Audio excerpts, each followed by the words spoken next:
Hello बच्चों, जोहार। हम सुनील सरदार आप सबका स्वागत करता हूं आपके अपने चैनल एग्ज़ाम रेडी में। आज के वीडियो में हम जानेंगे कि हिस्ट्री में आखिर डेट कैसे लिखा जाता है, कब हम लोग एडी का यूज़ करते हैं, कब बीसी का, या फिर कब सीई या फिर बीसी का कब यूज करते हैं, उसको जानेंगे। लेकिन इसको जानने से पहले मैं आपसे कुछ क्वेश्चन पूछूंगा। बहुत ईजी क्वेश्चन है। क्या आप बता सकते हैं कि आपका एज क्या हो रहा है? तो आप बोलेंगे सर ये तो बहुत आसान क्वेश्चन है, ये तो कोई भी बता सकता है। आप में से कुछ बच्चे बोलेंगे कि मेरा 10 साल हो रहा है, कुछ बोलेंगे मेरा 12 साल हो रहा है, कुछ बोलेंगे जो भी उसका एज है वो बताएंगे। मान लेते हैं कि एक बच्चा जिसका 12 साल हो रहा है उसने बोला कि मेरा 12 साल हो रहा है सर। ठीक है, अब मेरा जो नेक्स्ट क्वेश्चन है कि आप अपना एज को कैलकुलेट कैसे करते हैं, मीन्स अपना एज कितना हुआ, तो आप कैसे ज्ञात करते हैं कि आपका एज कितना हुआ? सोचिए, उसके बाद थोड़ा बताइए। आप में से कुछ लोग बोलेंगे कि सर ये तो बहुत आसान है, जो प्रेजेंट ईयर है उसमें से जब हमने जन्म लिया था उसको घटा देंगे तो जो हमारा एज कितना हो रहा है वो आ जाएगा।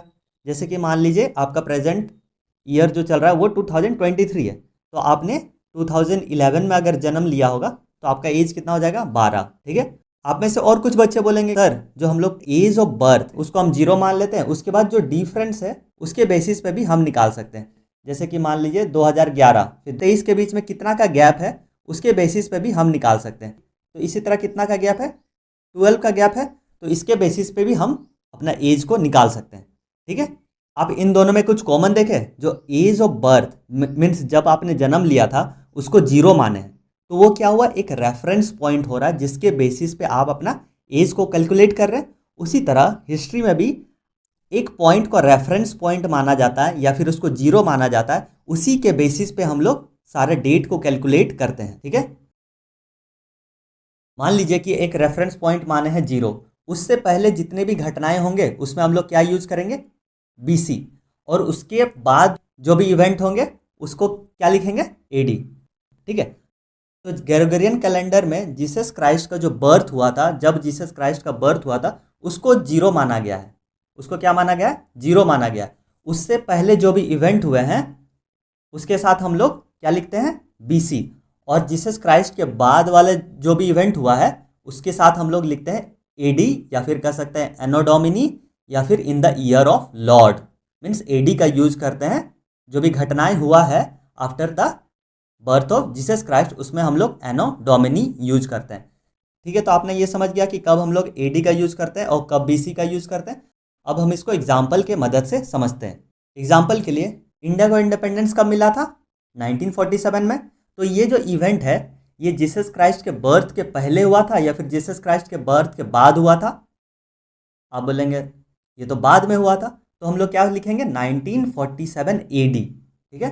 उसी तरह अगर हम पूछे कि अशोका, जो अशोका द ग्रेट थे, वो कब राजा बने थे? ये इवेंट जो हुआ था जीसस क्राइस्ट के बर्थ से पहले हुआ था या फिर बाद में हुआ था? ये जो इवेंट है जीसस क्राइस्ट के बर्थ से पहले का इवेंट है, तो इसको लिखेंगे बीसी। तो कब वो किंग बने थे? 268 बीसी में अशोका द ग्रेट किंग बने थे। उसी तरह गीजा का जो पिरामिड है उसको कब बनाया गया था? 2490 बीसी। तो ये जो इवेंट है जीसस क्राइस्ट के बर्थ से पहले का इवेंट है ना, उसीलिए हम लोग बीसी का यूज करेंगे। बीसी का फुल फॉर्म क्या है? Before Christ.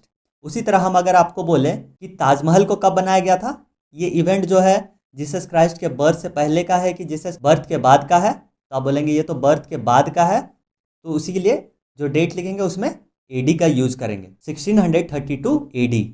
तो आप समझ गए कि एडी का यूज कब करना है और बीसी का यूज कब करना है।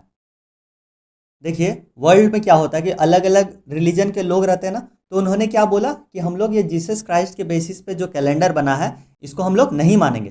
तो उन्होंने एक अलग तरह का कैलेंडर बनाया जिसमें कि एक रेफरेंस पॉइंट फिर से जीरो लिया, लेकिन उन्होंने क्या किया? एक कॉमन पॉइंट जिसके पहले जो इवेंट हुआ है उसमें क्या यूज किया? बीसीई का यूज किया। उस कॉमन पॉइंट के बाद में जो भी इवेंट हुआ उसमें सीई का यूज किया। ठीक है। तो अब अगर हम पूछे कि इंडिया को इंडिपेंडेंस कब मिला, तो आप बोलेंगे 1947 सीई। उसी तरह अगर हम पूछे कि अशोका कब किंग बने थे, तो आप क्या बोलेंगे? 268 बीसीई।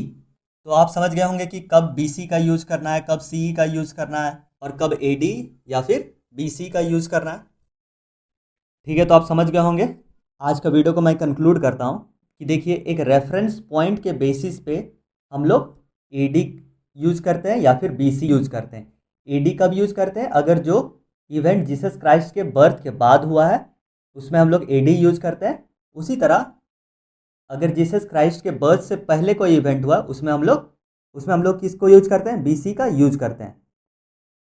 उसी तरह एक रेफरेंस पॉइंट से जो पहले इवेंट हुआ है उसमें हम लोग क्या यूज करते हैं? BCE। और उसके बाद जो इवेंट हुआ है उसमें CE का यूज करते हैं, मीन्स कॉमन एरा।